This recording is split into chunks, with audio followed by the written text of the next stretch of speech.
Yo, What is up? dude, I went out for sushi for lunch today. Oh yeah. Sushi's not really a lunch thing, is it? You I don't know? know. Do you think it could be? Because when I I feel go like for it is. sushi, when I get sushi, so I get the chance to get sushi like 3 times a year. So it's a big opportunity for me. It's like one of my favorite foods. So I have to go basically all in. Mm. Typically need to go to sleep pretty much immediately after sushi. So I think of it as a dinner thing, but my wife starts school. She's a teacher. She starts next week after her summer break.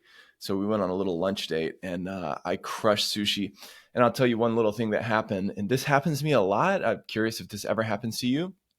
Do you ever have the thing where the server sort of is like, ooh, I don't think, are you sure that Yeah. dude, that happens to me constantly. And so that happened at sushi. I placed the order and she was like, oh, wow. And I was like, it's okay. Don't worry. So I saved up all my macros today for the sushi Nice. meal. And one more thing about that, when we were in Spain for all of last month, it happened to me like twice a week. Like they wouldn't let me Huh. eat in Spain. And they would be like, listen, I really recommend that you just get these two things and then Yeah. we'll see. And I'm like, hey, I'm tired of this European bullshit. Okay. Like I am an active American big boy and I need the food. Okay. Yeah, but Sonny, you know why they say that? It's because like the majority of Americans ask for that stuff and then they complain about it. What? Because it's too much food. Yeah, or like they don't like the thing or whatever, you know? Are you just, do you just think Americans complain a lot? Is that, Yes. yeah, you're like, yeah. Um, Pretty much true. I don't think I can deny that. Um, You're Actually, the where I exception, don't worry. live, yeah, where I live in the southeast of the U.S., there is a very prominent, particularly with like older folks, there's like a very prominent like complaint first type narrative, and it drives Mm. me crazy. So, like for example, you see some dude like passing in the parking lot, like, "Oh, how you doing?" And like, I'm still here, or Yeah, yeah, oh, yeah. it's Yeah. it's that, but I mean, it's more than that. It's like really ingrained here. Of this Mm. attitude is like, hey, one more day, I guess, but it sure is hot. Move along, and it does drive me crazy. I'm like, hey, let's be optimistic, baby. We're Yeah. here. Like, let's Yeah, do exactly. this. Nice, man. Yeah, Excuse me. All right, you're so excused. You're I excused. really don't have many notes for today, so why don't you kick us off? Yeah, there's like 8 words on our notes for today, which I think is pretty much perfect. So the first thing I want to talk to you about, and I do want your feedback. Like it'll be a lot probably to memorize at once and give feedback, but curious your input. So last episode we talked about this idea about like lions, or really basically any other animal, and how they hunt, they fight, they play, they rest, they procreate. That's basically all they do. They do it perfectly. Thus, they're living their purpose 100% perfectly, and they never need anything. They're not skinny. They're not fat. They're not thirsty. They're not hungry. Right? They're not tired. They're not like perfect. And so the conversation was like, well, what is the analogy? Like, how do you translate that for like a human, or in particular, like a modern man? Although basically all this stuff applies to any of the many genders out there. Um, so I've gone further in thinking about this total man thing. This like, okay, what like if there was like the ultimate man, like what would those attributes be? What are the areas of mastery that he, exhibits? And are there ways to progress in some of those areas? And so I think I came up with like a pretty good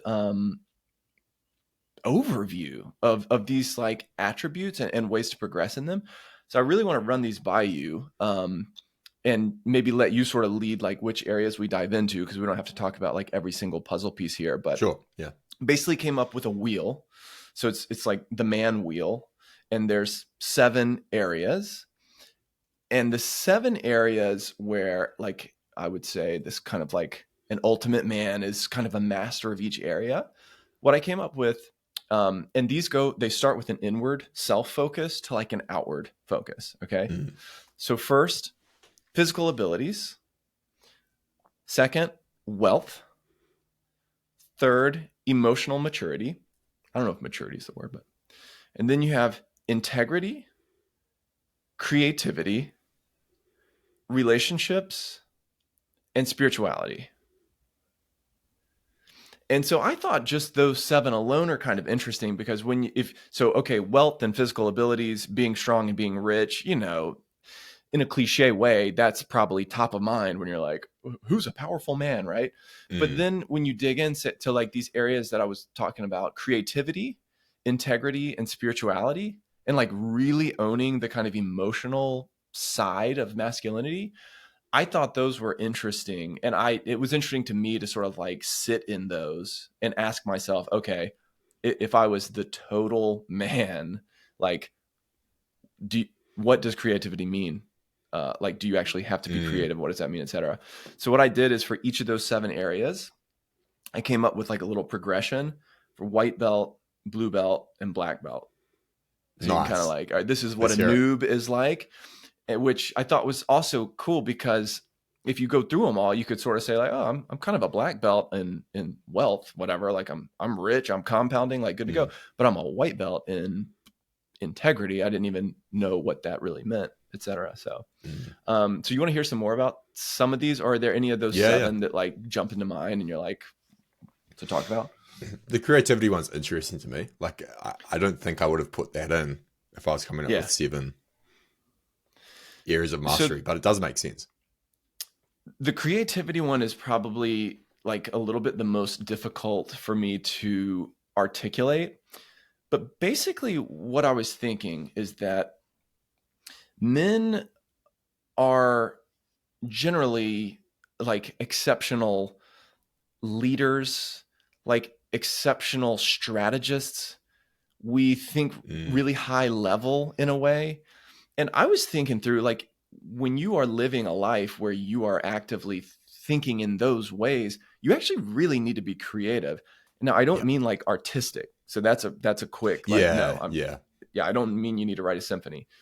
I'm talking more like you need to be able to imagine and come up with solutions, innovative solutions, new directions, course corrections, leadership type Yes. concepts. Because when you think another example is like one version of like the ultimate man would be like your Benjamin Franklin, your Thomas Edison, your Nikola Tesla. I mean, even your Elon Musk, like in some ways, if you're just looking at this those guys are like creativity is so pervasive in everything that they do, um, that you can't separate them from creativity. You're like kind of Mm. inventors in a way. I think like the ultimate man isn't like an inventor of like little tools or necessarily, but like in a way is like thinks like an inventor.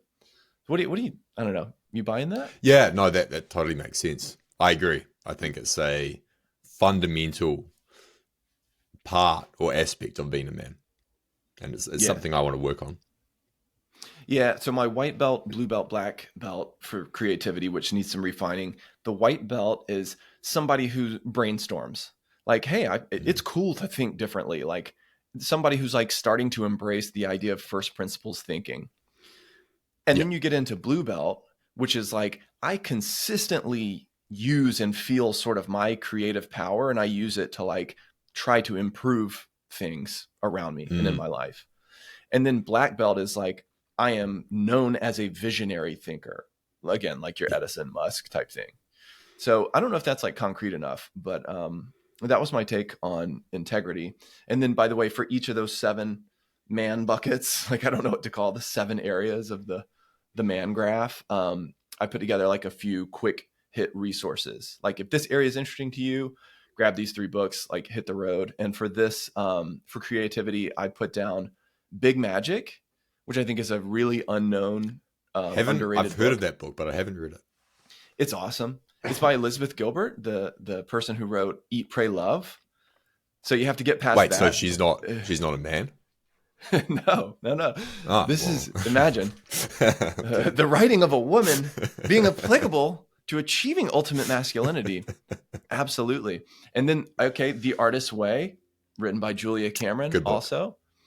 That book changed my life. You know how books have their timing? If they hit you the right time. Yeah, yeah, The Artist's Way, and I always feel like there's sort of like some higher power getting involved there. That when something, I needed The Artist's Way so bad at the exact moment somebody told me about it.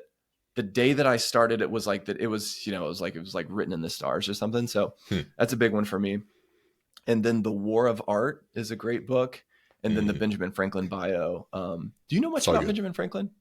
Yeah, one of my favorite biographies actually. I read it years ago. Me too. And I don't know about you, but I just didn't know. But when I was reading that book, I don't think my mind's ever been more blown like in a book, because you're turning the page and it's like, and that's when he invented firefighting. Like he invented the I'm like, oh shit. And then like 2 pages later, it's like, and then he invented libraries. Like, Yeah, wait, really? it's Like, just insane. dude invented the police. He invented firefighting and firemen. He invented libraries, like public libraries. What Yeah. else? I mean, discovered. It's crazy, man. Would you say he discovered electricity? I don't know if that's like the right way to put it, but getting out of my He did way. a lot. He did a hell of a lot. God, it's so interesting.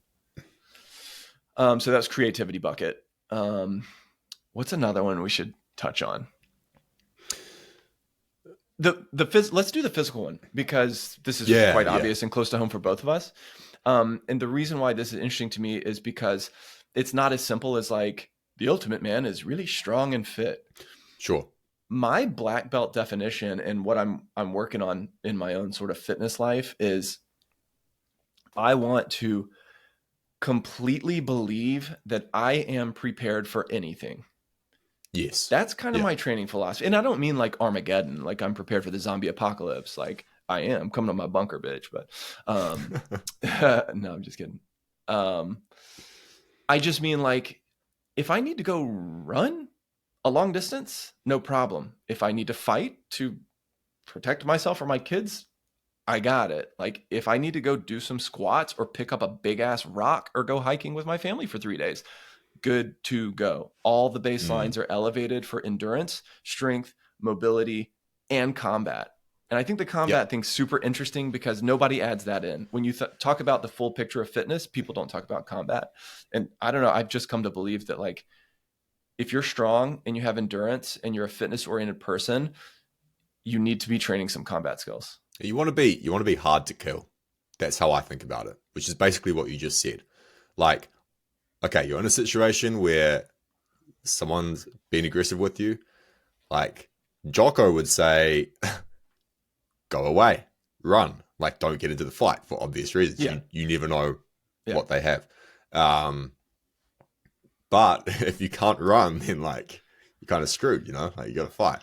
Yeah. So being hard to kill. Yeah, I like that. I like that a lot. And it aligns completely with how I think about it as well. Like growing up, I mean, I'm still growing up, but like when I was younger, it was like, I just want to do bodybuilding, look like jacked. And I think there's something to that. Like aesthetics are a thing. And I don't think it's a bad goal to like want to look good. But at some point, well, a lot of people graduate to like what you just said, which is I want to be able to do pretty much anything in a reasonable way. Like I don't care about being a top 1% marathon runner or like a strongman or I want to get my black belt in jiu-jitsu, but like I don't care if it takes 10 years or 7, like I'm not that obsessed with it. I just want to be good at everything. I'm thinking about like the T-shaped approach here where my baselines are really quite high for endurance, strength, mobility, and jiu-jitsu, although I'm a white belt jiu-jitsu, approaching my 3rd stripe. So I'm still so early in that journey. But like the baseline is getting to be there. What I want to do is always maintain my baselines, but also always have one thing that I'm doing like a little bit crazier. Like for example, that mountain marathon you ran or like an ultra. I always want to have one thing like that on my horizon. So like maybe if the season is a little bit more about strength, I'm going to spend a few months like setting a new squat PR. Yeah. And then I might stop squatting for 6 months and do a lot more running and endurance. And I kind of like Yeah. that. And to that end, by the way, getting sidetracked all over the place, but Fergus Crawley, right? Yeah. Yeah. Yeah. Okay. I don't know him Did you? personally, but I know of him. Yeah, but did you do some of their training thing? Did you like I did coaching with the company. coaching with them? Yeah. Okay, cool. I do want to hear about that. We don't have to dive into it now, but Fergus and his messages and some of his stuff on his podcast have gotten me interested in ultra running. And I think you got interested in ultra running. And so this is different for me because like literally a year ago, even 6 months ago, if you had asked me like, what do you think about ultra running? I would have been like, it's fucking stupid. It's horrible for you. It's horrible for your body. Yeah. You're going to get injured. People who do it are basically idiots and they should probably just be doing a bit less running and more lifting, right? That's what I would have said.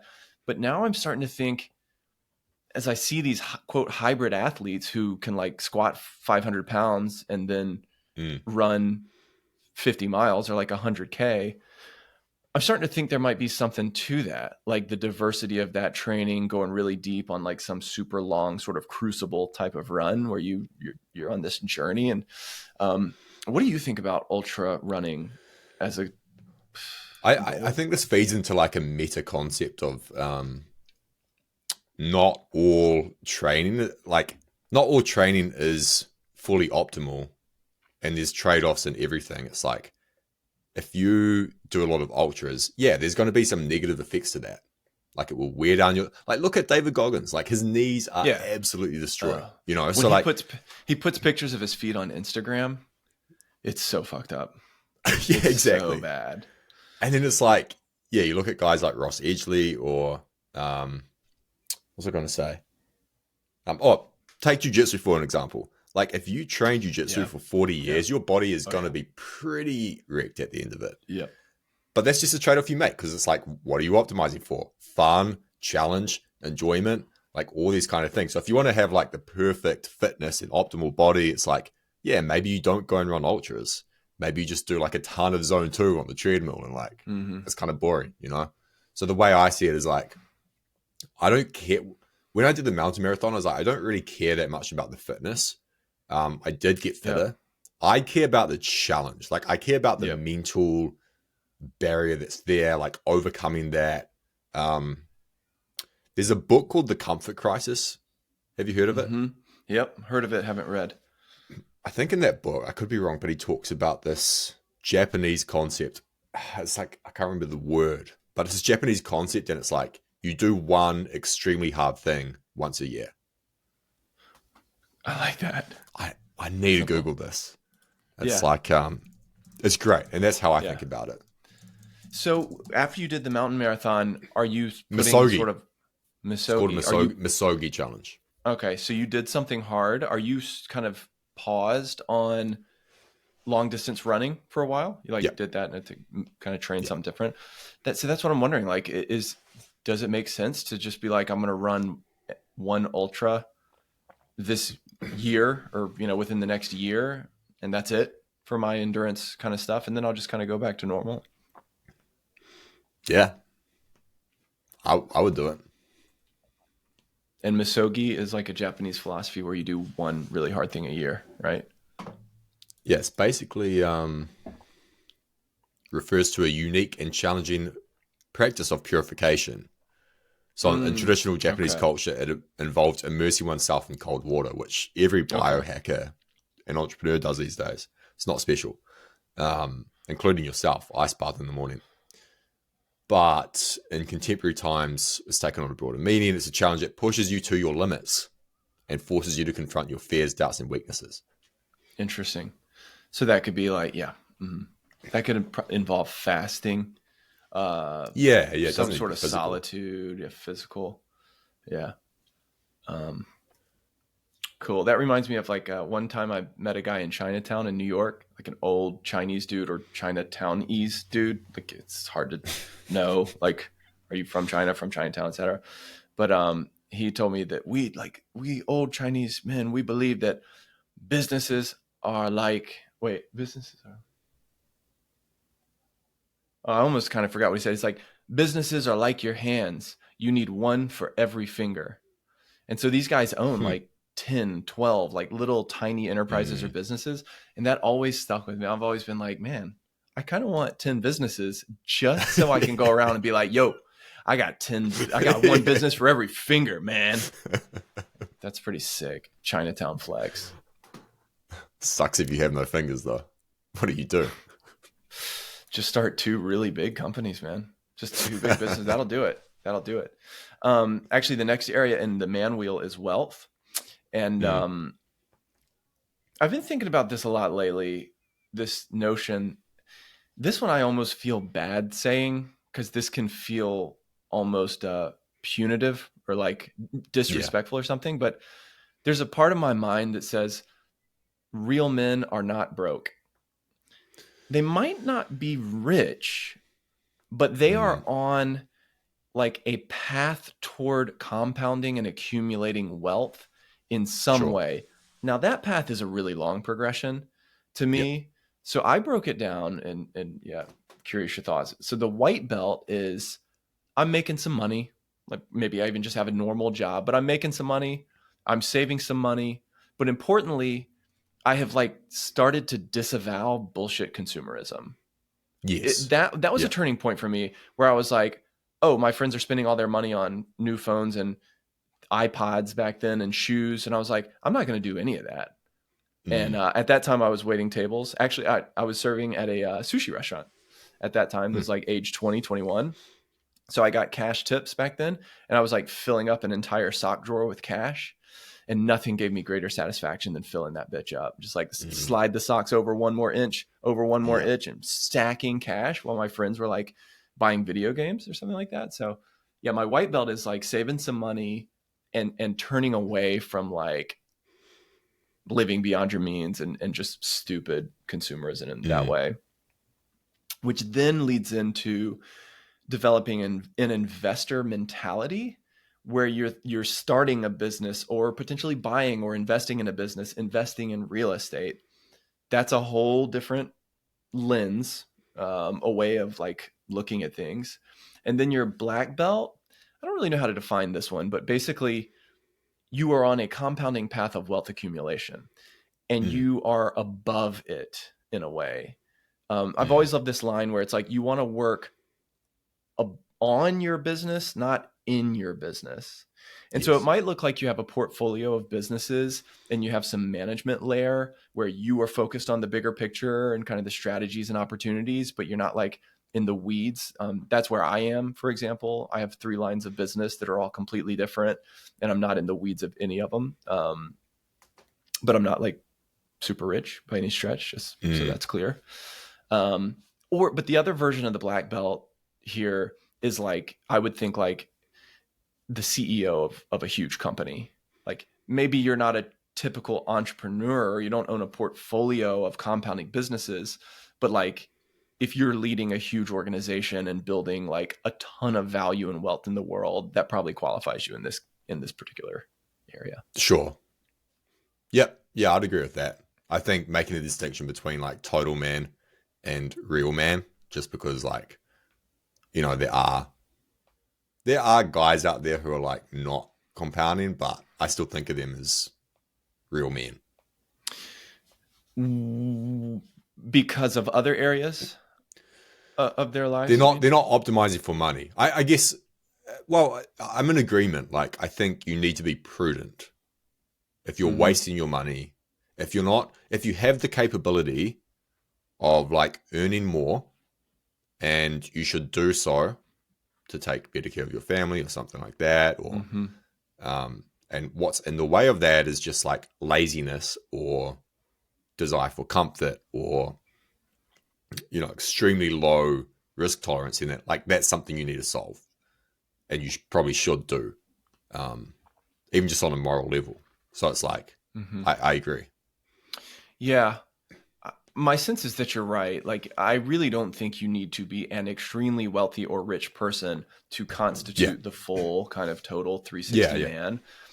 I just think as long as you are you have to have beaten like your financial constraints, and you're Yeah, yeah, not yeah, just driven by money, and you're not worried about money, and like money's not an issue. You've gotten to a point where money is a form of energy, and I know how to kind of control and manage that energy, and it fuels mm, my life, my family's life, my community, whatever it is. yeah, And I've moved way beyond that. yeah, for sure. I've This been is looking the like a lot of Outliers different things. podcast as well, so we're not talking about I guess the average person. That's right. Thank you very much. Did you ever read the little book Rich Dad Poor Dad? Yeah, yeah. When I was You like did. 16 or 17, Yeah. Did it hit you pretty hard then? Like, did it it leave a did. It was mark? like, okay, there's a different way to do things. Yeah. Yeah. I didn't catch that book until I was probably like 25 or something along those lines. But that one hit me really deep. That book has a very Mm, special place in my heart. And despite the fact it's sort of like the 4 Hour Work Week by Tim Ferriss, it's old, it's dated. You know, the world yeah. has moved beyond that. I still would recommend Rich Dad Poor Dad and the 4 Hour Work Week to Yeah. literally anyone. Anyone. Like 100%. if you're open to what is in there, like, oh my God, get it. That book, Mm, Rich Dad Poor Dad, I put that book down. I was like, I will absolutely never be the same again. Right? It was just like yeah. it was like a new brain. I got a little There's a new paradigm brain. shift for sure. It's so good. Well written. I do think that guy was Robert He's a bit of a Kiyosaki. dick. I don't know if you've He's seen interviews with him. yeah, I He's have. an asshole. He's I just think like he he'll get on the pod. If he came on this podcast, he'll just be sitting there like, oh, what are you guys like investing in stocks? You're idiots. Like you should be investing yeah. in real estate or something like that. It's like, come on. Yeah, I actually, other than that book, I don't like anything I've ever seen from this guy. His Yeah, podcast, the way he makes money, his businesses, etc. But no. that book, man, it's a home run. Yeah, yeah, yeah. The one hit wonder, I think. Yeah, I think so. Let me see if there's anything interesting else interesting. Like spirituality as a component of masculinity is interesting to me. That's sort of like creativity. That's the one where I'm the least articulate. Like I feel the least Mm, sort of knowledgeable. sure. Um, the relationships one I liked, and then integrity and emotional maturity are kind of interesting. Um, with emotional maturity, there's this word that I love, which is equanimity. You know that word? I know the word, but why don't you It, define it? Because a lot of it's a people don't. highly like underused, underappreciated word that basically means centered. It Mm, means it's calmness and centeredness with sort of like you're not going to get knocked off of that if you yeah. have like or like mental equanimity or equanimity. And that sort of ties into stoicism and Buddhism.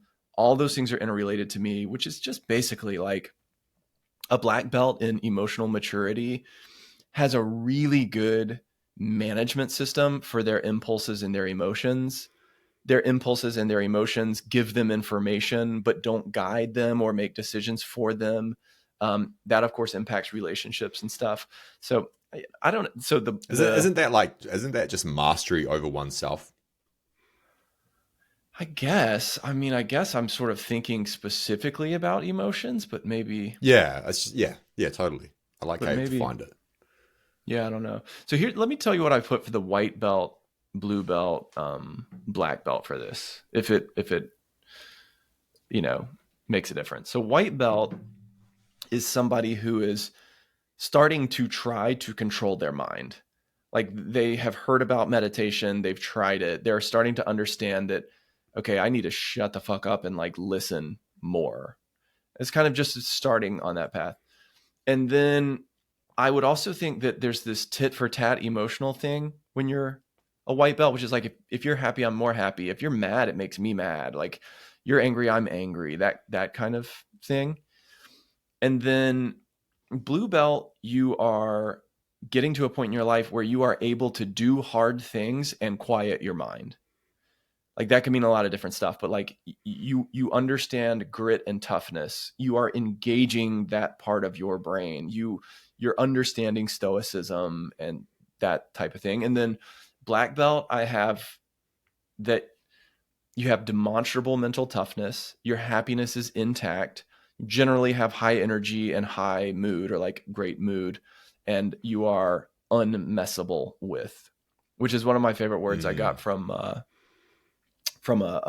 mentor type person. They would say that like you have to be unmessable with, like when you are on your mission, nothing messes with you, nothing can stop you. And Yeah. that's what I think about sort of with the emotional like maturity, equanimity thing.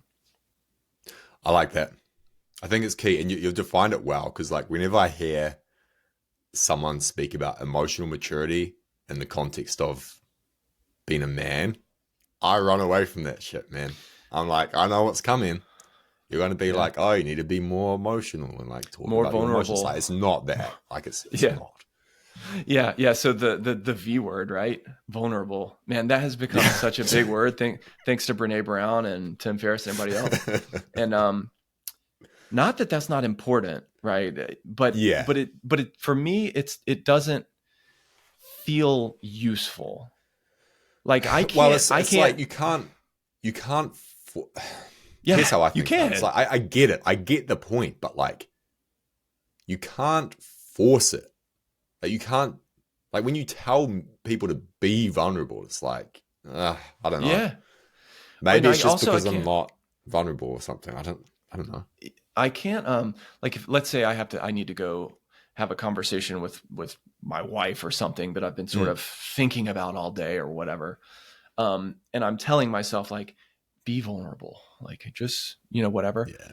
I still don't know what that means. Like Exactly. I'm going to go and be honest and Yeah. open. And I'm going to try to be open-minded. I'm going to try to listen really hard and like really be Yeah. careful with my communication around some big issue or something like that. But the vulnerability thing is a little mysterious. Well, maybe it's Mm, to play devil's advocate a bit. Maybe it's really good advice for a guy who's like extremely um closed and like hard exterior, yeah. and it's probably good for that. There goes. What the hell is Sorry. that? Um, What the hell is that? so someone who's like who lacks or has lacked the ability to do that, and like could probably open up, because you do see men who do that, and it's like really good for them. But I think, at least how I grew up and how a lot of guys grew up in like middle class families in the West, it's like thanks to feminism and a bunch of other things, um, men have been told to be emotional from day one. So it's like maybe the opposite, not the opposite message, but I think be vulnerable. It's like a lot of guys hear that as just be soft, and that's kind of the message Yeah. that's being pushed. I don't know. There's, what works a little bit better for me is maybe the idea of go deep, go deeper. That works for me because Yeah, sometimes sure. like in Yeah. a relationship or something I'm working on for myself, like I think men have been conditioned to remain surface level on these Yes. things. We ignore them, brush them under the rug. We're sort of Yeah. sleepwalking through life. Like this Thoreau quote sticks with me where he's like, most men are living a life of quiet desperation. Mm. And a part of that is just sort of like, oh yeah, everything's fine. I'm good. I'm good. Yeah. Yeah. And Yeah. it's like, Yeah. are you fucking good? Like, let's talk about it. And so there's a certain Yeah. openness, and I've always had that, and have always benefited from it. To where, you probably, that's probably why you and me ended up becoming friends for years. It's like from the first time we ever spoke, it's like, hey, let's talk about business, and then 10 minutes later, we're talking about stuff like this for an hour and a No, half. And it's like, I oh, remember. I remember you our know, first conversation. I was like, "Yeah, I'm like not happy with the business, like blah blah blah." And you said, "Probably shouldn't talk like that with everyone you get on a call with." Like, but yeah, you've come to the going right place with deeper. me. Yeah. Exactly, going deeper, being honest. I think that's what it is. Just being honest, and it's like, um, there's a way. Even if you think about the word vulnerable, it's like you don't want a system that's vulnerable. Mm-hmm. You know, you want a Right. system that's Like it honest. lacks And resilience or something. yeah, like lacks something, and it's like you. I don't know. It's healthy to be able to say to another guy, like a friend or whatever, this is my situation. This is where I'm screwing things up. Or this is how I feel. Like I'm super depressed at the moment. Don't know why. Mm-hmm. And like, you should be able to say that plainly and without too much fear. I think you should be able to say that, and the receiver of messages like that should be able to listen and understand and sit with it instead of just solutionizing. Because men are Exactly. the Yeah. ultimate solutionizer, myself included, is my default response. If anyone is having any form of hardship at all, Mm. I'm like, okay, we could do it this way. Should we get a notebook? And we can, if you wrote this How every do morning, you? here's some affirmations, right? And that does not work at Yeah, the moment. And it doesn't work for guys either. Like, I sometimes know, but like, you need I to just struggle kind with of, this, man. oh yes, it's But especially with the this is wife, turning. man. It's with This the is turning wife. into the masculinity podcast, which I don't mind. Um, Yeah, sorry. when like I have a, I'm getting better at it, but I've always like, especially with other guys who are friends, like I've always jumped to the solution. It's Yes, like, oh, you don't like your 100%. job? Well, just do this, this, and this, and this. And it's Yeah, like, here's my 5-page plan for getting out of yeah, your job. exactly. And so I get the whole like, don't solutionize, but at the same time, there comes a point where it's like, bro, you just have to do something. Yes. And it's like, I find it really hard to strike the balance between, yep, I'm going to listen to you. But hey, man, this is like the 10th conversation we've had about this specific issue over the past 6 months, and you haven't done anything. Like, let's do something. How can Yeah, I well, help? that's a different thing. I think it's about the timing. When someone Mm, is depressed or having a low moment and they're coming to you, that's not the time to engage in some new yeah, initiative or whatever. And so I sure. think about this with my kids all the time because it's tough. Um, and you've seen this your whole life. You see a thing where like a kid's like climbing on a fence or whatever, a table, and dad's saying, don't do that, right? And the kid falls and starts crying. And what does dad do? Comes over and says, I told you not to do that. That is why you Mm, don't climb on the tables. And that just breaks my heart because when a child is crying or hurt or out of control with their emotions, that is the literal only time you cannot teach them something. You cannot mm, discipline them something. If you want to teach your child about climbing on shit, you don't do it when they fall off a table and they're crying, right? And that, dude, honestly, it's a hard part of parenting, like kind of working on that. But it applies to this mm. conversation. Same thing you're saying. It's like I think the solution element is important, um, But you but do it it's more about the when you're in a timing. different state. Yeah, Yeah, yeah, a that makes a different ton of state. sense. Yeah. Or you even talk about it in the sense of like, hey, I've got some ideas for like ways to work on this. Yeah. If you want to like dig into that stuff, like let's do that separate conversation. Mm, I will say one thing love it. about vulnerability, by the way. I had a long phone call with a mutual friend of ours a couple of days ago. And basically for the last kind of 15 or 20 minutes of the call, I didn't know how to say it. I just felt that the energy was wrong. We were talking about, initiatives or vision for ourselves or businesses that we're working on, whatever. And I wasn't convinced by what he was saying. I just was sort of like, I'm asking you about what's exciting. What are you working on? Blah, blah, Mm, blah. And the response was like, nah, it's good. Yeah, it's good. Kind of that sort of little bit kind of surface level thing we were just talking about. And I basically at the end of the call, I was just like, hey, I just want you to know, I'm just feeling this. And I told him exactly what I was feeling.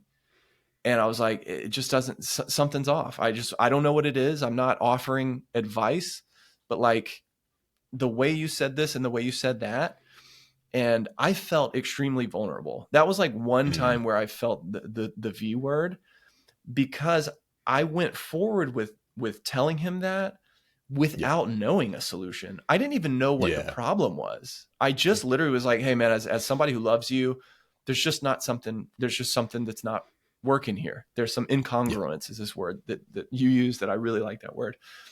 And we talked about it for a little bit, just totally openly and exploring it.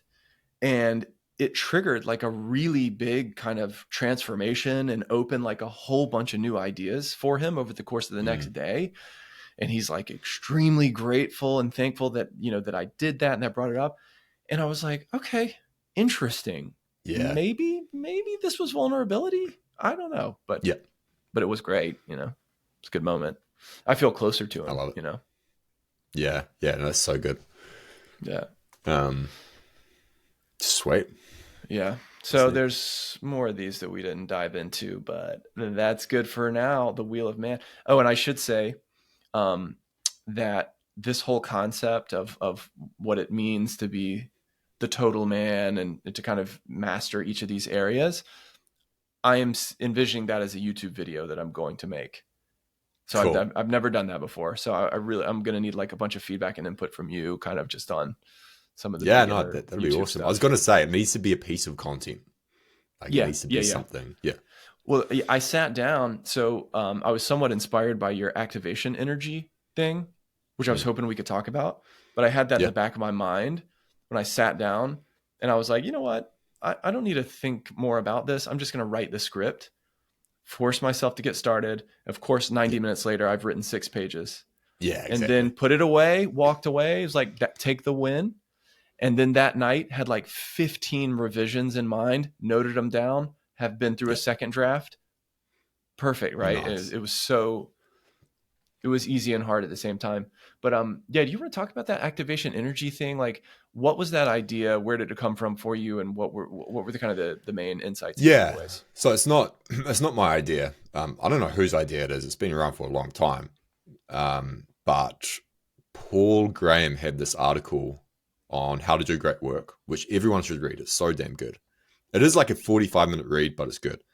Mm-hmm. And in it, he talks about the fact that there's this activation threshold that exists with work, where like often it is harder to actually start the work than it is to keep working. And everyone listening, the 10 people who Yeah. listen to this, everyone, everyone's experienced this. Like you procrastinate for the whole day, you get to like 4 p.m., you're like, all right, I just got to do something. And you sit down, you set a timer and you start the work and you get like 15 minutes in, you're like, what was I procrastinating for? Like, Yeah. this is not hard. Um, and so he basically says, like, just figure out how to trick yourself to get started. Like, even you can lie to yourself if you want. It doesn't matter. The point is that you get over that threshold. You create enough energy to get over that threshold. Mm-hmm. And so ever since I read that, I've just been like so conscious of it Yeah. every day. And can I ask you, this makes me think of James Clear with Atomic Habits, and I'm not quite sure if I have this correct or if it was him. But wasn't there an element where, like, if you're working on a new habit, like let's say it's the writing, and you say like, all right, I'm going to write for 10 minutes a day. That's it, 10 a.m., Mm. 10 minutes. Can't you like incentivize yourself with a little reward or almost like a treat? Like after I'm done with writing, I have my shot of espresso or like one little piece of dark Yeah, chocolate or whatever. And then as you build the habit, you can just sort of remove that incentive. And is that a James I Clear think so. thing? Yeah, yeah, Yeah, yeah, kind of yeah. ties So into the activation thing. I've been doing that unintentionally. Like there was a day last week, I was kind of sick, but I wasn't sick enough. Like it was still work. I just like put some work off for hours. Um, I got like to the afternoon. I was like activation energy, and it was kind of like I'll work and then I'll do this, or like I was going to watch a movie or something that night. It's like I'll do the work and then I'll cook myself dinner. Because my wife was away, she normally cooks, and then I'll sit down Ooh, and I'll watch what a something. real man. Man, exactly. You missed that part from the I wheel. do I do all the cooking for my family, so Nice. Um, keep going. By the way, I just gotta do one thing here. yeah, yeah. Well, I don't know what else needs to be said. I mean, it's just like a simple concept, activation threshold. Uh, Harder to start the work than it is to keep working quite often. Uh huh. And I think just being aware of that, it Is the pops up. win? Like when you're procrastinating, you're like, this is not as hard as I'm making it out to be. Yeah, dude. I have been basically a lifelong procrastinator, and I later in like as an adult, like when I would procrastinate in professional things that I'm really accountable for, I would justify it. And I really did believe this to be true. It might in a way, but I would justify it because I would say, I do my best work under the gun. Like Mm, if it's the night before and I got to be in front of a room of people tomorrow, I am going to freaking crush it and bring all that yeah. energy. And that was successful for me in a lot of ways, but I doubt it is optimal. like the best way to get work done and to do your best work. But I don't know, man. What I'm realizing is like, there's just no, as much as in my YouTube videos and stuff, I like to talk about frameworks and stuff like that. There's just no set way to get shit done. yeah. Like there's people like you just mentioned, who always do things last minute and they absolutely excel in life. And it's like, is that a bug or is it a feature?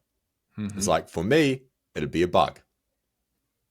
But for them, it might be a feature. So I don't know. I don't know if there's a blueprint. I know, and I'm stuck on this like purpose and alignment thing, which is, I usually like to talk about stuff that's a lot more tactical, like do this, then that, then this, then that. But I'm stuck on this whole thing where when you're clear about what you want, like, I mean, super clear. And by the way, I think like 99.999% of people don't know what they want. Mm. Sometimes myself included, like, frankly, for many, many years. And you too, I know, like, we've talked about Yeah, stuff yeah, like this. 100%. Like, you go up to somebody and be like, hey, what do you really, really want out of your life? And people are just like, I don't know. Like, I have my kids in a job and that's what I do. And it's like, yeah, that's not. Mm. Um, I think that when you can freaking figure that out and really establish a purpose, and then what happens is your thoughts, your beliefs, your expectations, even your kind of visions, your ideas, creativity, they all start to fall in line with that like dominoes. And action just sort of naturally comes from that. And I Mm. think that's what happens when people do some kind of big work or some big creative work and they're like, Yes. it was easy. Actually, I sat down Yeah. and wrote the whole fucking symphony in one day, right? And you see this with every famous musician, every number one Yeah. song. One of my favorite examples of that, which is just a cool example, is this guy Ryan Tedder. You know Ryan Tedder from One Republic, and he's like, for me, he's like the consummate musician. Like, extremely good producer, extremely good songwriter, extremely good singer and frontman of a rock band. A dude is just a monster. He was doing an interview once, I don't know where, and they asked him, like, they were talking about writing songs, and they were like, have you ever written a song that was like just super easy and you were just like, well, that's a number one hit? And he was like, yeah, I have done that. One time I have done that. And he was like, he was at a hotel in Sydney on the harbor, like hadn't slept the whole night from a flight or whatever. And he was like, I'm going to bang out something real quick, had an idea. And he wrote the song Halo, the Beyonce, Yeah. smash hit. He was like, Yeah. Yeah. he was like, honestly, I hate to tell people this, but I literally wrote and produced a demo of that song in like 20 or 30 minutes. And I'm just like, and it's so Yeah. insane to even think about that. Why did I get on that Yeah. tangent? Oh, because this thing, when everything's sort of lined up and centered for you, starting with your true purpose or authentic purpose, leading, the action just sort of emerges organically. It doesn't always feel so hard, and it might be some like really kind Mm. of inspired action you could think of. And I'm really trying to look for that in my life right now, as opposed to, let me follow this 15-point checklist with 2 new Yeah, exactly. frameworks. Let me force myself to do X, Y, and Z from 5 to 5:30 a.m., etc. Yeah. Yeah. Yeah. I feel you. I saw Yeah. this tweet the other day. I was actually trying to find it for this episode, but I couldn't. And it was something along the lines of, you should go through seasons of routine and structure, and then like none at all. If Mhm. you want, less variance in your life because you have work that you know you need to do, then like routine and structure is good. But if you need more variance in your life because you're not sure what to do and you need to explore for a little bit, then it's not a bad idea to like stay up until 2 a.m., like get a little Yeah. bit tired. Like, I was like, that's an interesting model, um, which I don't know what I need. I don't know if I need more variance or less. Probably less. Yeah. So I could probably benefit from like more structure at the moment. Yeah. But there's But I definitely truly times where believe, it's like, yeah, it is seasonal in that type of way. yeah, Yeah, it just comes and it's got to be. goes. Yeah. And you're kind of solopreneuring right now. You're like lone wolfing a bunch of different We projects should and talk about content stuff. that at some point. Here's a We topic that I should. want to talk about, which is like, is solopreneurship overrated? Spoiler, yes. I'm making a note right now. All right, yeah, we'll talk about that. And man, every time we turn the mics on, I've got like a list of like 6 or 8 things. We have a list of stuff we want to talk about, and we seem to like never get through it, which I think is a good thing, Yeah, actually, it's good. We've for always got stuff now. to talk about. Yeah. Yeah. And it just makes me like really eager for the next one. So this week we Should did a we? double header. Mm-hmm. Yeah. Should we wrap up with coffee confessions and sleep notes? Yeah, let's do it. Because Let's we've do it. talked about Let's this. do it. Yeah, let's do it. All right. I'll start with coffee confessions. Yep. I've been great. I would say I'm fully off for like 2 weeks now. Yep. Sleeping better than ever. Yesterday, I woke up sleeping better than ever. I woke up at 4 a.m. unintentionally after like 4 or 5 hours of sleep, and I had a meeting with someone at 6:30. So 2.5 hours later, and I was thinking, lying in bed, couldn't fall back to sleep. I was like, I'm gonna get a coffee this morning. I'm so tired. Yeah. Yeah. I'm gonna go to this, like, it's a good cafe, like it's good coffee. I get there, I walk in, I'm like, decaf, flat white. So I was close. It was like the hardest day for me. Yep. I will admit, I got this like protein shake thing, and after I drank it, it said it was like, it had green tea extract in it. It was like 30 milligrams of caffeine. So I did have some caffeine yesterday. But yeah, I had the exact same experience at the coffee shop.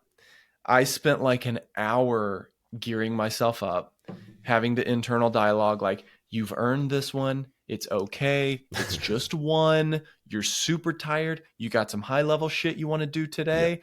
I had a late flight coming home. I'm traveling for work. Okay, I'm a busy guy. I'm going to my favorite cafe. I'm getting an iced ass coffee, and I'm going to sip it slow, and it's really going to help. And I walked straight in and was like, decaf Americano, please, on the rocks. Nice. And I'm glad I did, because I'm right now, one of my other mantras, I think yours too, is like, keep the small commitments. Like if you can't keep those little commitments that nobody else sees that are just for yourself, it's integrity, man. That's what it comes back to. It's 100% integrity, man. Integrity is, I think the most simple version of integrity is that I do what I say I'm going to do. Like if I say I'm going to do it, I do it. And that creates which is actually extremely hard. Loop. It's extremely hard. And I'm not talking about just saying like, you I'll just be there do at it. 5 Just o'clock. do it for one day. Just do everything you say you're going to do. Yeah. It's like, it'll be hard. But it has a really great effect. If you really commit to that, you'll stop saying so much dumb bullshit. You'll stop being so non-committal. Yeah, exactly. You'll stop saying like, oh yeah, totally, dude. Yeah. No, I'll, next week. Let's talk next week. Right. You'll stop that. And that's really good, I think, to like recognize and pause that. 100%. So are you doing a daily decaf to continue the ritual? Or you pretty much. Like I had one this morning. It's so ingrained, man. I realize it's like, I've done this for 10 years. For 10 years. And I'm 28. So I started when I was 18. Maybe 17. Yeah, like I sit down with a coffee and I work. And it's like, I've done it pretty much every day. Yeah. So. It's a huge change. I have dialed back the decaf, not even on purpose. Like I gave myself full permission to hit the decaf just to help get through this. But I haven't even I don't think I've had a decaf coffee in 3 days. It's like just whenever I get that day where I'm going to work at a coffee shop or something. I will eventually just cut it out, because I don't know. Like maybe coffee's good for you. I don't know. Like if I can just like sit down and not drink anything, I think you'll start wanting it less, because decaf is so pointless. So I'm at a point now, I do like decaf coffee, but I'm at a point now where I'm like, do I want a decaf or do I want a seltzer? They've almost hit the same thing. And I'm like, I think I just want a seltzer, just a cold. Yeah, but it's like summer over there, dude. If it was warm here, I wouldn't be drinking decaf. Coffee confessions. And I've already confessed to you, I don't know if it was on the mic, but I've not had a coffee in 27 days, except for 2. I've had 2 real coffees in the past 27 days. The first one, I had a very late night drive and just felt like I truly needed it. The second one, I didn't like it. It did not go well. It made me Yeah, it's jittery. It interesting. made me anxious. And I'm sure, I mean, should you choose like a month from now, if you do, or even 2 weeks from now, if you do have that coffee, like a real one, I'll be really, I bet you won't like it. Like it's weird. Caffeine's a I'm super powerful curious. drug. Yeah, I've Yeah. been thinking about it, but I'm Wait as like, long as you can. well, Yeah. dude, it's not just that. It's like I'm scared that if I have one and it's not a bad experience, Yeah. in Yeah. fact, it's Yeah. the opposite. I'll be Yeah. like, Yeah. damn, what have I been missing? And I'll just Well, like be hooked again. what's crazy is how powerful caffeine is as a drug and you just don't realize it until you haven't had it Mm. for, at least a month or whatever.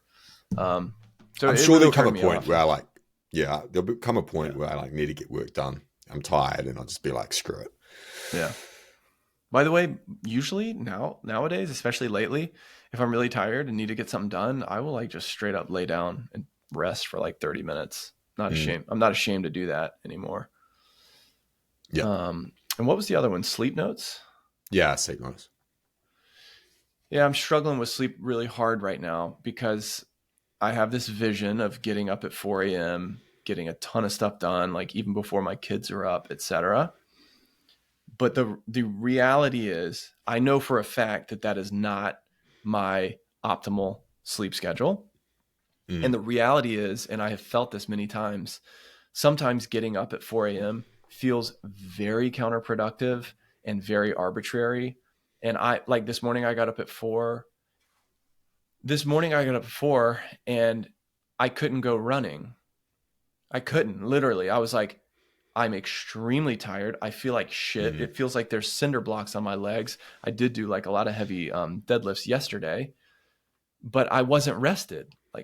And I'm Mm. like, fuck, and then my day is going to be halfway off. And I'm like, to what end? Like, why am I doing that? And so I'm back and forth. I don't know if I should bail or if I should keep pushing and just try to dial it in better. But that's where I'm at on sleep. And I'm actually going to do a sleep study for the very first time. I've never done Oh, one. I mean, nice. not that most people have, but I'm going to do a sleep study, which is for a whole different reason, within the next few weeks or so. So I'll be super curious about that. Yeah, that'll be interesting. Yeah. Um, Sounds like you're sleeping like a I, damn baby though. I've been waking up consistently at like 2 or 3 a.m. and struggling to And get back to sleep. I don't know why, oh but yeah. Yeah. I I saw this again. I saw a tweet about someone saying like, I'm sick of all these mid-20s performance people, productivity people who like don't have kids yet.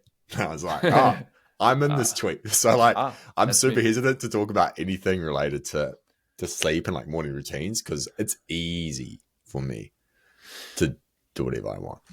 Yeah. Yeah.